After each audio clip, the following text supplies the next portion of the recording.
I have never cried so much at a book in my entire life. Emotionally, I'm not okay.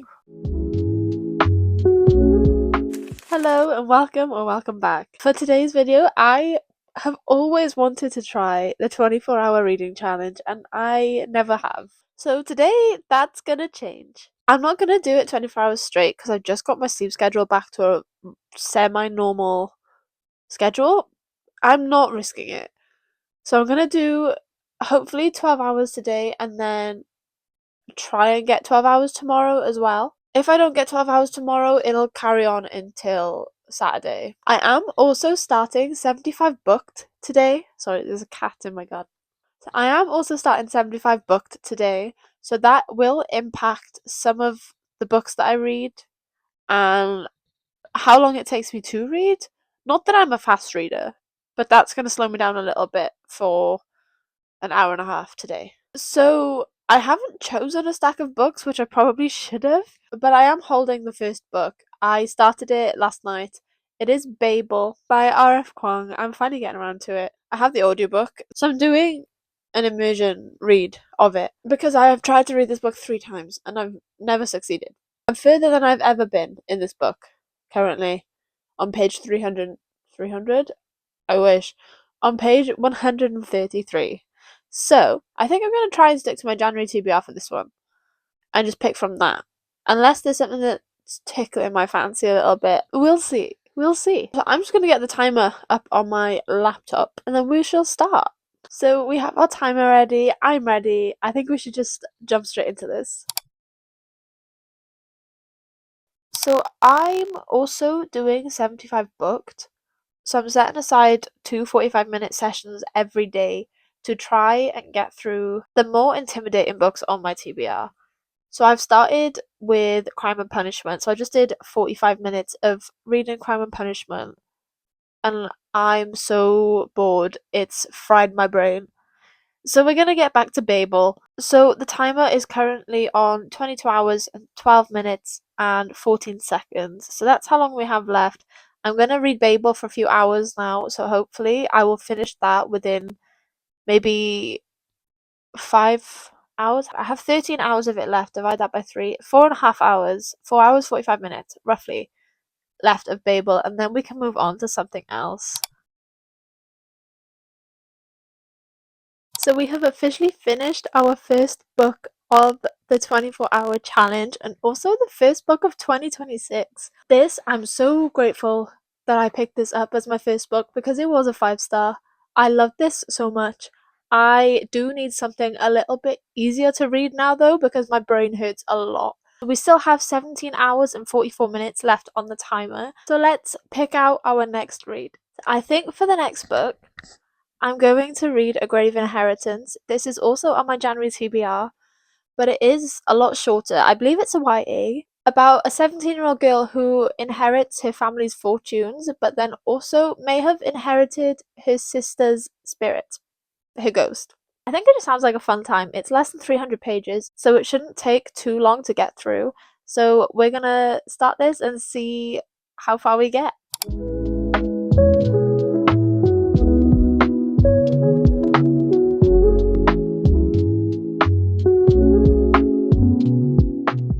I have 58 pages left of this book, but it is 3 a.m., so I'm going to call it a night. We just hit the 15-hour mark, so we have 15 hours left, so this will only take me 45 minutes. So then tomorrow we'll have just over 14 hours, so it will span onto the day after as well, probably. I'm hoping to get through maybe another 2 books after this one, and then we will have read 4 during this challenge, which is insane. 4 books in the first 3 days of the year. We're doing good. We're doing good. Considering my goal for this year is 1 book a week, but I'm gonna go to bed and I will pick this back up in the morning. Good morning. So it is currently nearly 11 a.m. So we're gonna just get cracking with The Grave Inheritance. We're gonna finish this and we're gonna pick a new book and we are going out today. I have a couple of things I want to do. I need to go to the gym. I want to go and sit in the library and read for a little bit. So we're gonna do all of that with our book. I might take a couple with me so that I can choose what I'm feeling when I'm there. but we have a bit of time today to read, so let's just start. So we just finished A Grave Inheritance. We have 14 hours and 11 minutes left on the clock. I gave this a 3 star. It reads very, very young, so I don't think I was the intended audience for this, but it was still a fun time. But I think next I'm going to be picking up The Alchemist's Daughter by Tamara Price because it sounded really cool, to be honest, and I haven't seen it anywhere. So I have to leave the house in like 20 minutes. So I'm going to go get ready to leave the house, and then I will be taking this with me.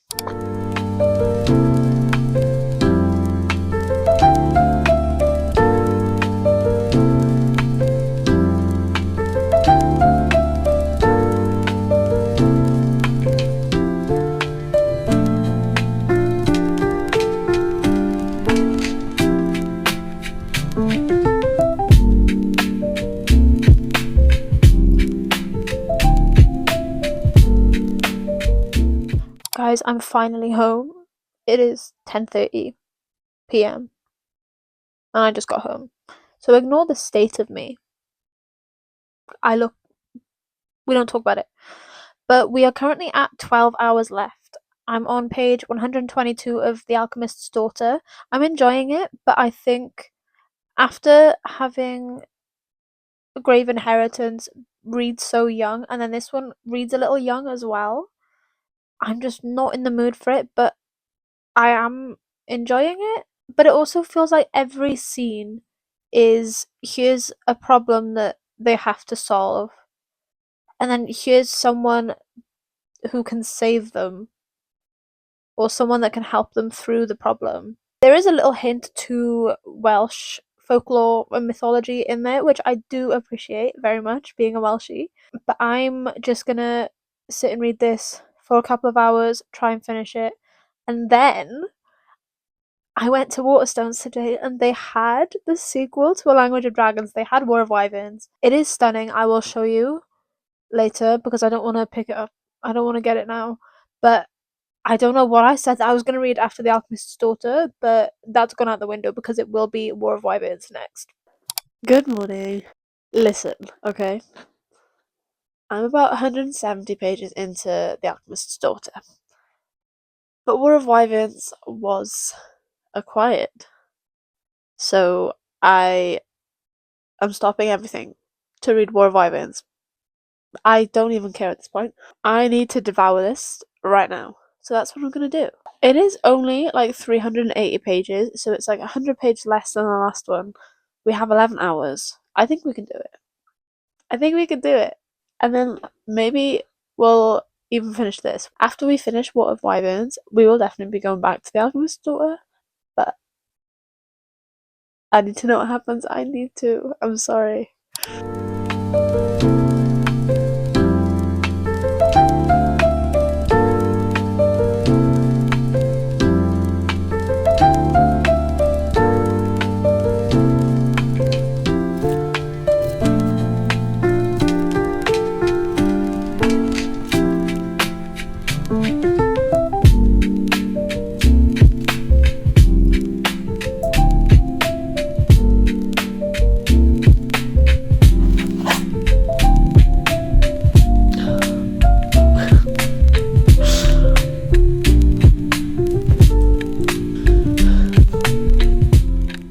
Okay, I just finished A War of Wyverns, and I am not okay.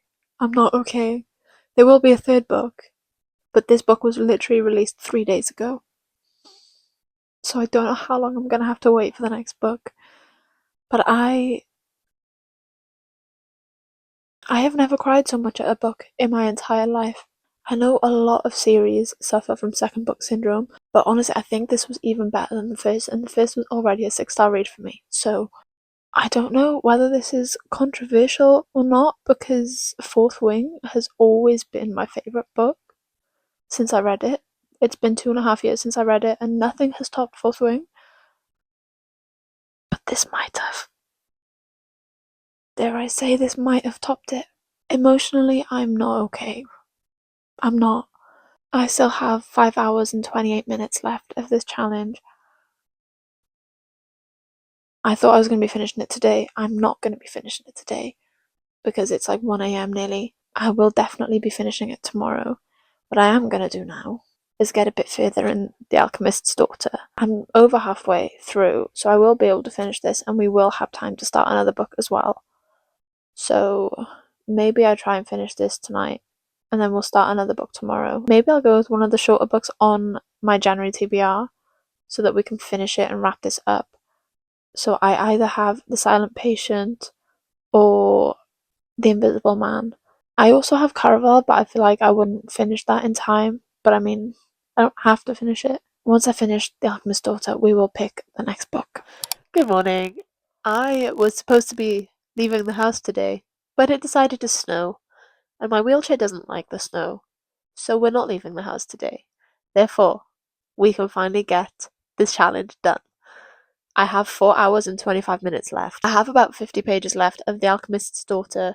I'm hoping to finish this in the next 45 minutes at the most. And then we can finally move on to the next book.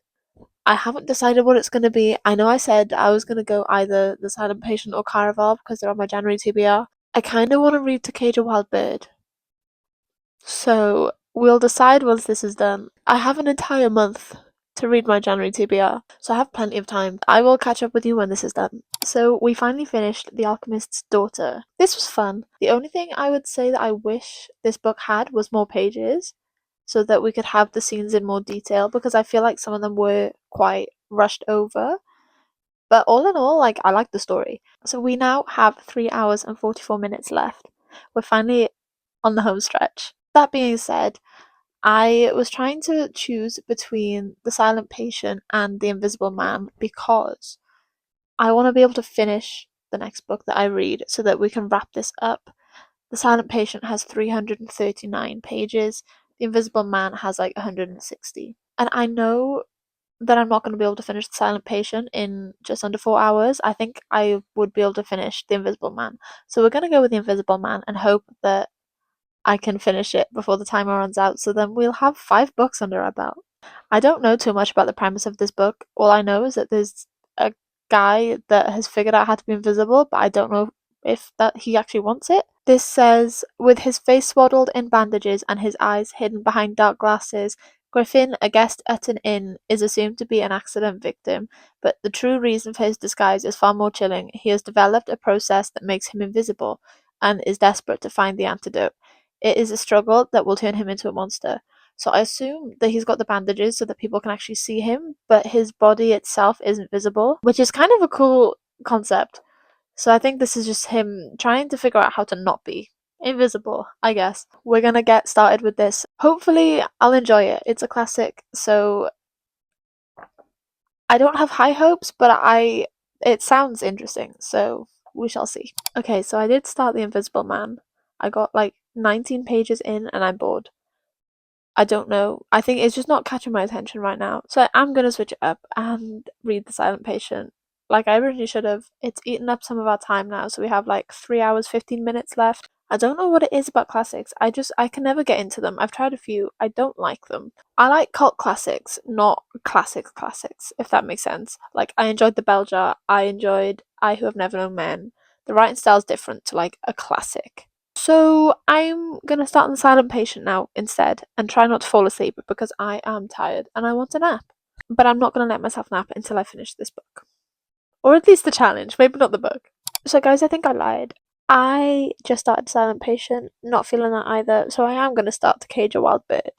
I know I'm not gonna finish it, it's nearly 400 pages. So I know I'm not gonna finish it before the timer runs out. We have 3 hours left. So I'm just going to get as far as I can. I don't really care about finishing it anymore. I just want to get this challenge done, to be honest. And I think if I'm reading a book that I really want to read, then it'll go faster. So that's what we're going to do. So ignore everything that I just said. We're going to start To Cage a Wild Bird. So we read a total of 4.5 books, which is insane. I'm such a slow reader. I don't know how I did this. I know obviously Babel was partially audiobook, so I was able to read it a lot faster than I usually would have. I was able to read Babel in like 7 hours, whereas like a book like this size usually takes me 7 hours. Babel would have taken me so much longer. So let's just quickfire through the ones that we did read. Obviously there were a couple that I soft DNF'd. We read about 20 pages of The Invisible Man and about 20 pages of something else. The Silent Patient. It's not that I didn't like them, it's just I was not in the mood for them and I needed something to keep me engaged for the last couple of hours. Anyway, so first obviously we read Babel. I loved this a lot. There's a couple of books here which revolve around languages. I love books about languages. I just love languages in general. So anything to do with linguistics and stuff I will love, especially if it's got magic as well. Love. I gave Babel a 5-star. I did really enjoy it. R.F. Kuang's writing style is like unmatched. It's so good. The way she writes just makes you feel smart just by reading it. Then we read A Grave Inheritance by Felicity Epps. This book was fun. It did read very young though. So I don't think I was the intended audience for this. I think maybe 14-year-olds are the intended audience for this, but I still enjoyed it nonetheless. It was a quick read. I gave this a 3-star. Next, I started The Alchemist's Daughter, and then War of Wyverns was acquired, so we switched over. But The Alchemist's Daughter, again, it reads quite young. It is YA as well. I'm torn on what to rate this because I did enjoy the story. I just think that there needed to be a lot more description about what was actually happening, because it was as if all of the action scenes and all of the plot points to the story were over in like a page, and I would have rather read a longer book with more description on what was actually going on. So I did give this a 3-star, not because the story was bad or the writing was bad or anything. I just wanted more. We read A War of Wyverns. Obviously I gave this 5-star. It's a 6-star read for me. This entire series is a 6-star series. That is difficult to say. I'm just obsessed with this story. I don't even care if anyone else enjoys this story. I am obsessed. Dragons, wyverns, and languages, and a rebel group. What is there not to love? Last but not least, we have To Cage a Wild Bird. I am on page 153. I'm loving this book. I don't even know how to describe this book. It's very dystopian, kind of Hunger Games vibes, but they're in prison and people can pay to hunt prisoners, so they have to survive hunts and they're trying to escape prison. Like Prison Break meets Hunger Games, I guess. It's so good so far. I'm gonna sit down and finish this today. I'm excited to see where this is going. Thank you so much for spending the last 24 hours with me. It was difficult to actually get through it, but we did it at the end. So thank you for sticking around. I'll see you in the next video. Bye!